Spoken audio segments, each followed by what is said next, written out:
Hello everyone, my name is Nandini Prajapati और आज की इस वीडियो में हम पढ़ने वाले हैं कॉन्ट्रैक्ट ऑफ इंडेमनिटी के बारे में।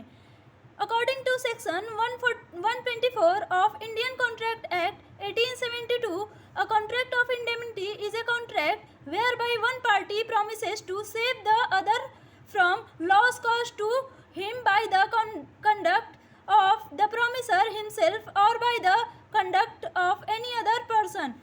कॉन्ट्रैक्ट ऑफ इंडेमनिटी जो है वो इंडियन कॉन्ट्रैक्ट एक्ट 1872 के अंदर सेक्शन 124 में बताई गई है। ये एक ऐसा कॉन्ट्रैक्ट है जिसमें एक व्यक्ति दूसरे व्यक्ति को होने वाले नुकसान से बचाने के लिए कॉन्ट्रैक्ट करता है। मतलब एक पार्टी दूसरे पार्टी को प्रॉमिसेस करती है कि अगर आपको कोई भी लॉस होता है तो उसका पैसा मैं दूंगा। For example, Ram and Shyam ये दोनों फ्रेंड्स हैं। दोनों फ्रिज के शॉप पे गए। राम ने शॉपकीपर को बोला कि श्याम को आप एक फ्रिज सेट सप्लाई कर दीजिए।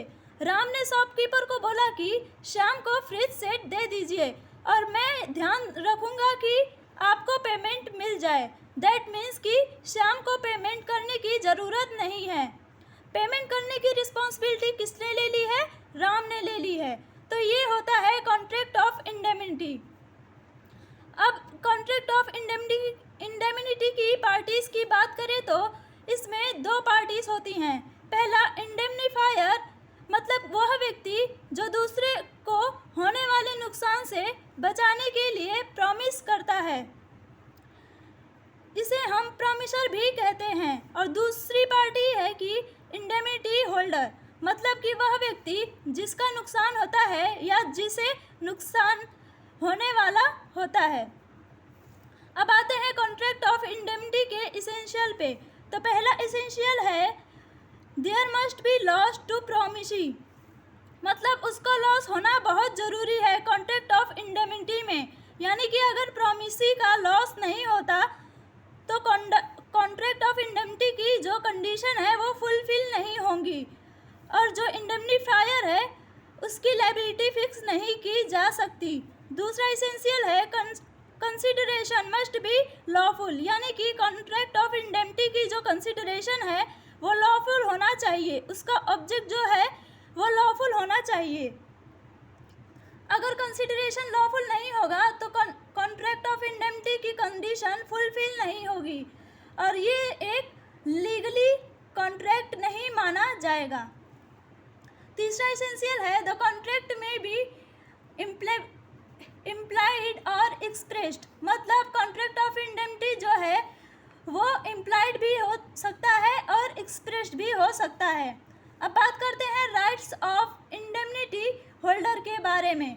मतलब इंडियन कॉन्ट्रैक्ट एक्ट 1872 के सेक्शन 125 के बारे में। पहला पॉइंट है ऑल डैमेजेस। इसका मतलब कि इंडेमनिटी होल्डर का यह राइट्स होता है कि वो सारे डैमेजेस जो उसे हुए हैं और जिसके लिए वह कॉन्ट्रैक्ट किया गया था वह वसूल कर सकता है इंडेमनीफायर से। सेकंड पॉइंट है ऑल कॉस्ट। इसका मतलब कि डैमेजेस के अलावा जो भी इंडेमनिटी होल्डर को खर्चा है वो भी रिकवर कर सकता है इंडेमनीफायर से। ये उसका राइट्स होता है according to section 125 Indian contract act 1872। Third point है ऑल सम्स। इसका मतलब कि डैमेजेस और कॉस्ट के अलावा और भी कोई अमाउंट जिसका इंडेमनिटी होल्डर को नुकसान हुआ है तो इंडेमनिटी होल्डर वो भी रिकवर कर सकता है इंडेमनीफायर से। ओके, तो ये था आज का हमारा video contract of indemnity. Thank you for watching my video.